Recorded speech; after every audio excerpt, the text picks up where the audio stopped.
कहानी का शीर्षक है हानिकारक समझौता। अनुज दौड़ता हुआ आया। मम्मी देखो बुआ जी को क्या हो गया है, विराट को कितना मार रही है। सीमा आटे सने हाथों से ही दौड़ती हुई आंगन में आई। दीदी क्या हो गया, आप इतने गुस्से में क्यों है? अनुज कह रहा था कि बुआ जी गुस्सा हो गई और विराट को डंडे से मार रही है। सीमा ने रोते हुए विराट को अपने सीने से लगा लिया। कविता, सीमा की ननंद, मुझे मत रोको भाभी, मैं इसे मार डालूंगी, आज तुझे छोड़ूंगी नहीं। कहता है ये मेरा घर है, ये नहीं समझता कि जिस दिन से तेरी मामी आई है उस दिन ही मेरा और इसका आधा हक खत्म हो गया घर पर। जब से अनुज हुआ है तब से तो हम इस घर के मेहमान बनकर रह गए हैं। अनुज सही कहता है, ये उसका और उसके मम्मी पापा का घर है, तू अपने घर जा। और विराट को धक्का दे दिया इसने। सीमा, दीदी मैं माफ़ी मांगती हूँ, बच्चों की बात का क्या बुरा मानना, बच्चे हैं, थोड़ी देर लड़ जाते हैं, अगले ही पल फिर साथ खेलने लगते हैं। कविता, मैं जा रही हूँ भाभी, भैया से कह देना कि इनका फ़ोन आ गया था इसलिए जाना पड़ा। तभी सीमा की सास कविता की माँ चिल्लाते हुए आई। ये कैसा शोर हो रहा है आंगन में? कविता, माँ देखो भाभी ने क्या सिखाया है अनुज को, 6 साल का है, मार पीट करता है, जवाब देता है, कहता है मेरा घर है। आज तो इसने मेरे विराट को धक्का दिया, वो गिर गया, मुझे भी गुस्सा आ गया, मैंने भी आज इसे मार मार कर सबक सिखा दिया। देखो कैसे सुबक रहा है मेरा लाल। मैं जा रही हूँ माँ, अब कभी नहीं आऊँगी, अब आप भी मत बुलाना मुझे। कविता, ननंद रानी झूठे आंसू बहाते हुए बोली। सासू माँ, मत रो मेरी गुड़िया, जब से ये करमजली आई है मेरे और तेरे भाई के भाग फूट गए, एक लड़का भी नहीं संभाला जाता इस पर। मायके से जैसे संस्कार मिले हैं वैसे ही दिखाएगी यहाँ। तू कहीं नहीं जाएगी, जाएगी तो आज ये घर से। आने तो विक्रम को घर, कल ही छोड़ आएगा इसे। सीमा, मम्मी जी मेरी क्या गलती है इसमें, बच्चे हैं कुछ भी बोल जाते हैं, आप घर में क्लेश क्यों करवा रही है? मैं माफ़ी मांगती हूँ दीदी से।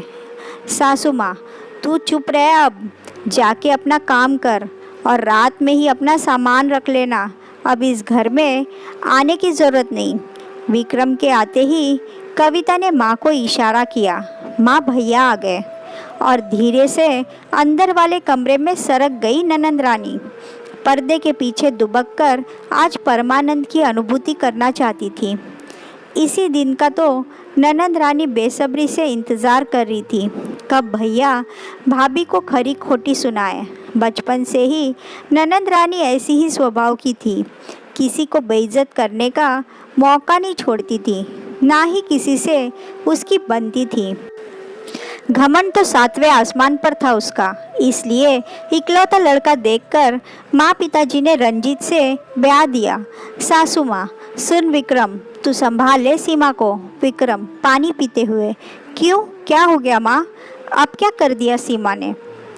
सासू माँ, तेरी बहन कुछ दिनों के लिए आती है घर में, उसे चैन से जीने नहीं देती, हमेशा रसोई से बर्तन पटकने की आवाज़ आती रहती है, जैसे सारा गुस्सा हम माँ बेटी पर ही निकाल रही हो।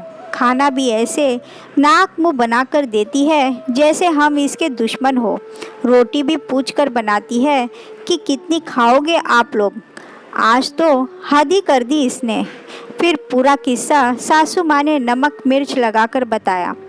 विक्रम, अच्छा ऐसी बात है माँ, आज तो मैं फैसला करके ही रहूँगा इसका।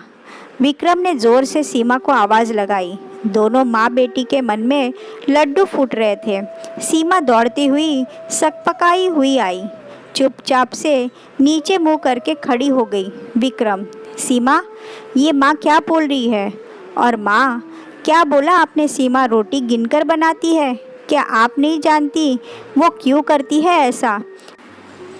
आप ही उस पर चिल्लाती आई है जब भी एक रोटी भी ज़्यादा बन जाती है। बेचारी कई दिनों से तो आपको न पता चले बासी रोटी छिपा कर रख देती है।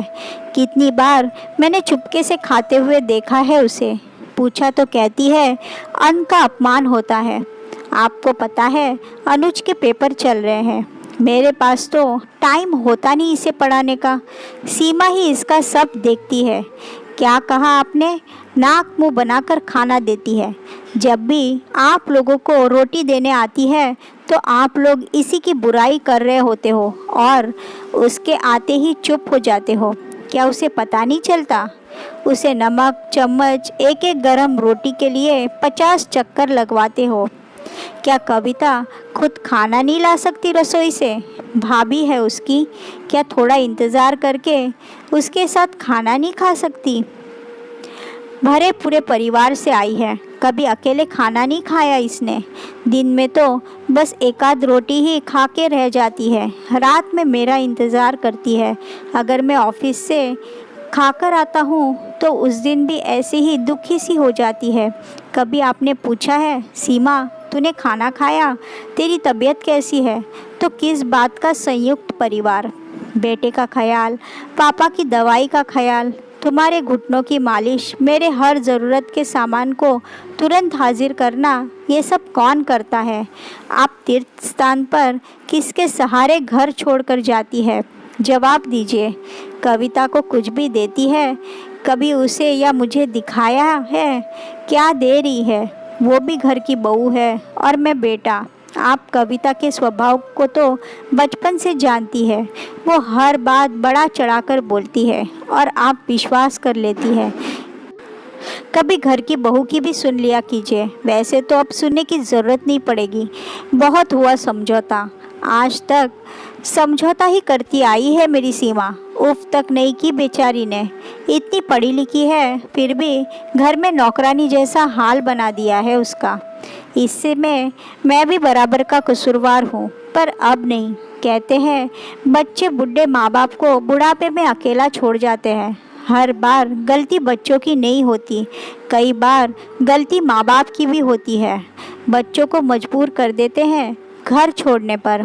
समझौता दोनों तरफ से होता है माँ, तब घर चलते हैं। हम चलते हैं माँ।